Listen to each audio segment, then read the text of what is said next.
If you want to get unstuck and move on with your life, there's a question you need to answer. And in this video, I'll tell you what it is and help you find the answer.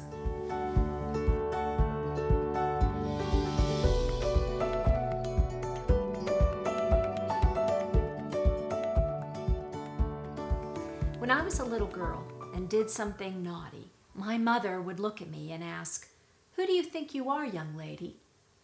That was confusing because she was my mother, so why didn't she know my name? As the years passed and I grew into adulthood, I had to answer a more important question. Who are you becoming? There's two things I really like about that question. First, it recognizes that I'm in the process of change and growth. Life doesn't stay the same, and neither do I. I'm always being impacted by what's happening to me and influenced by the people around me. The second good thing about that question is that it challenges me to think about who I don't want to become.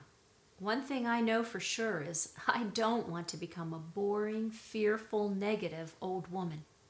But at the end of the day, what real difference does it make to know who you are becoming? How does it improve your life? When I see myself becoming a successful mentor for women, I'm pursuing the goal of impacting people's lives for the better. That outcome is important, but I have to admit I'm looking for the emotional experience those results would bring me. I want to feel energized, valued, needed. I like the way Nick Matiash explained it in his book, Moving Past Mediocre. He said, "Your emotions are the drivers of everything you do. They're the reason you do anything worthwhile and pursue your wildest dreams." He says we're always chasing a feeling, and it's our desire to feel those feelings that motivates us to take action. Feeling the anticipation of dropping my first video pushed me through many, many hours of preparation, and the excitement of counting my first subscribers encouraged me to post the next one and the ones after that. Have I become a successful YouTube mentor? No, far from it. But the emotional payback as I take each step forward keeps the dream alive and provides a reward, the reward I need to keep going. So, what about you? Who are you becoming? Let's try an activity that will either confirm or help you get started on answering that question. Now, you're about to have a conversation with your future self. This might appeal to, well, maybe those who are a little more touchy-feely, but I encourage everyone to give it a try. And here's how it works. So in just a minute, I'm going to ask you to close your eyes and take a few deep breaths to relax.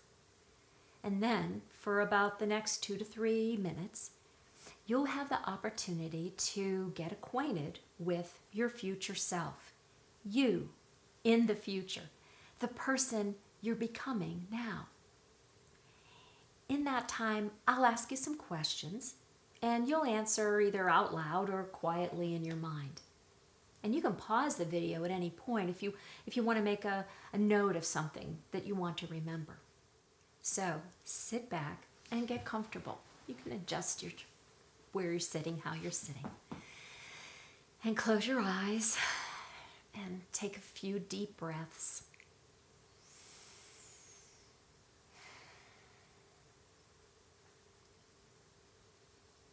Allow your mind to wander, looking for one of your favorite places, a place that you feel comfortable and safe, that you enjoy.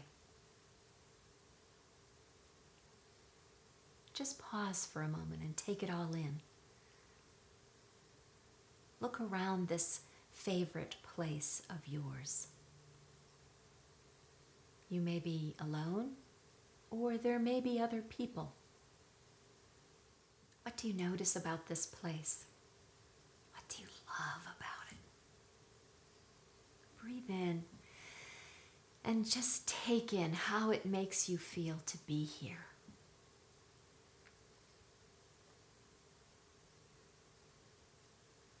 You came here to meet someone.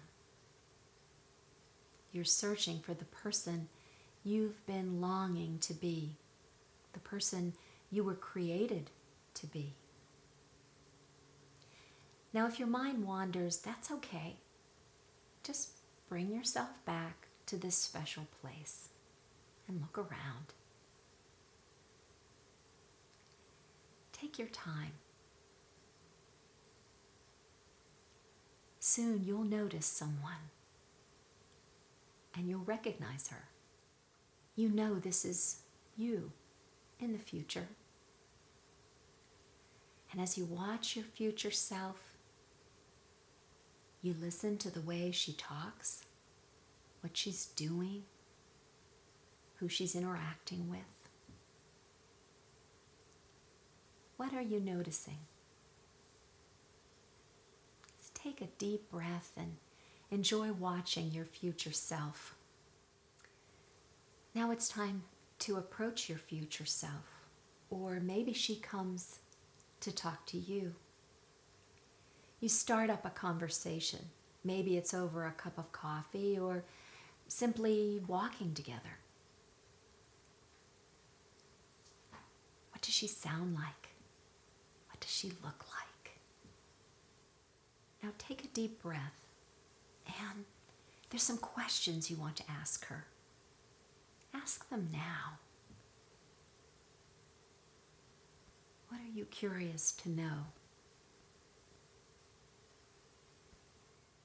As you listen to your future self, you realize, yes, this is you in your future, the person you were created to be, and she's living the life you long for. What a joy, what a relief. Your dreams come true. Now it's almost time to go. So you ask your future self, is there a name that she wants you to call her by?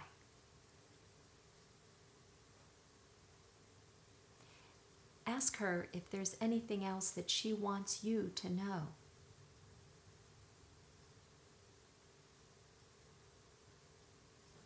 Now it's time to say goodbye. But you know you can revisit your future self anytime, because she's you in the future. So you take one more breath, you say goodbye,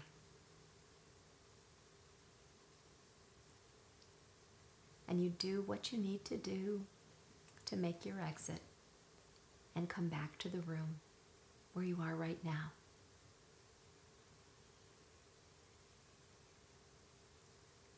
Take another deep breath and savor the conversation you've just had. And if you'd like to, pause the video so that you can make some notes about what you want to be sure to remember. Take one more breath and open your eyes.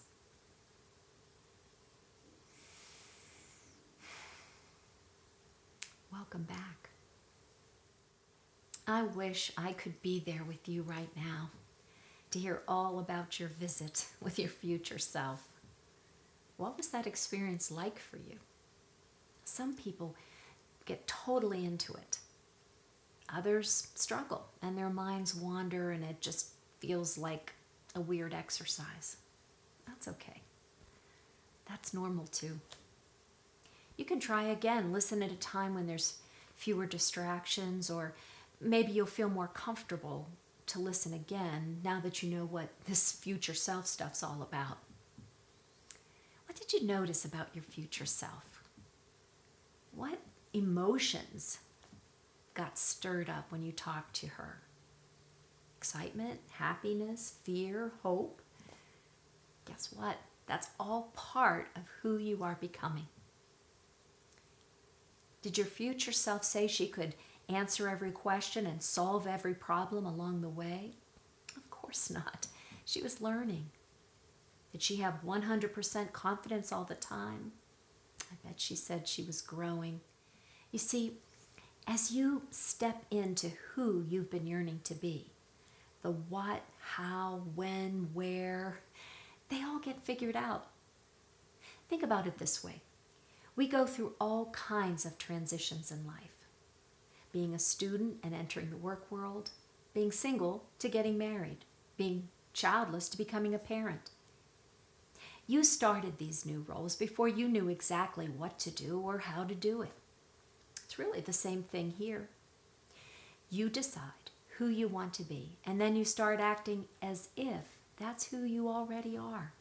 You're already on the journey of becoming who you want to be. You don't have to wait or take a class or ask for permission.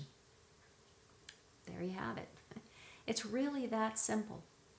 Decide who you are becoming. Then your actions, the steps you take, will be the ones the person you are becoming takes. You begin to make the choices she makes. And as time goes by, it becomes more natural because you're becoming your future self, the person you wanted to be. I'd love to know what your experience was like meeting your future self in the comments below. And if you need more encouragement, stay tuned to the final word coming up next.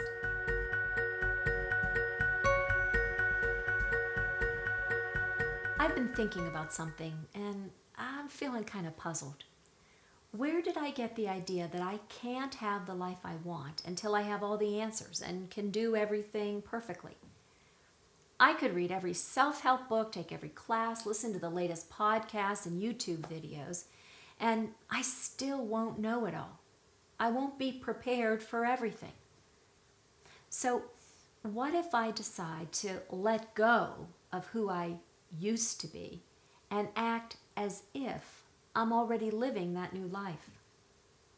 It may not feel that simple when you're making a career change or going through a major life transition, but it really is that simple if you want to change and become a follower of Jesus.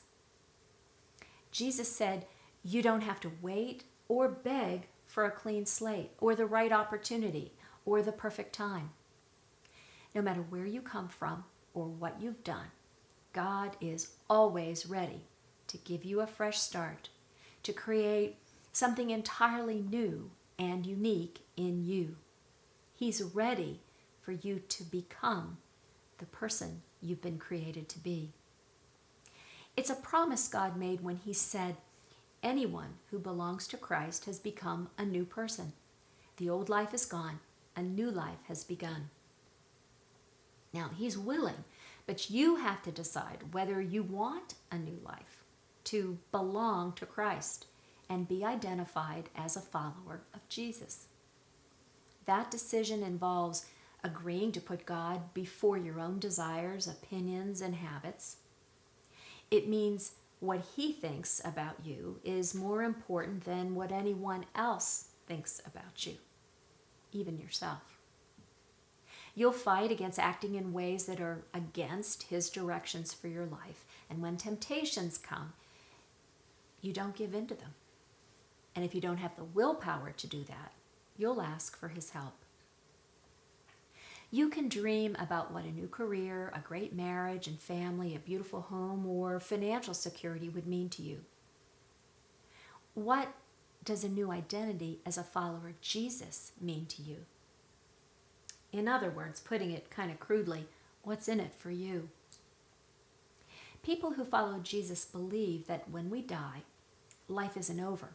There will be a judgment of our behavior, and God will reward and punish us based on our behavior while we were alive. But Jesus didn't want us to have to face this judgment. So he came to earth and lived a humble, sinless life, faced our judgment for us, and suffered the punishment we deserve. That happened when he gave up his life for us. That's how much he loves us. That doesn't mean that you won't die in this life. It means you will live forever with him in the next life, in a perfect body that will never experience sickness or sorrow or death. It will be a life of perfect love and peace and joy, and that life will never end. There's so much more I want to share with you as your mentor, because I want the best life possible for you, here, now, and for all eternity. But for now, let's make that the final word.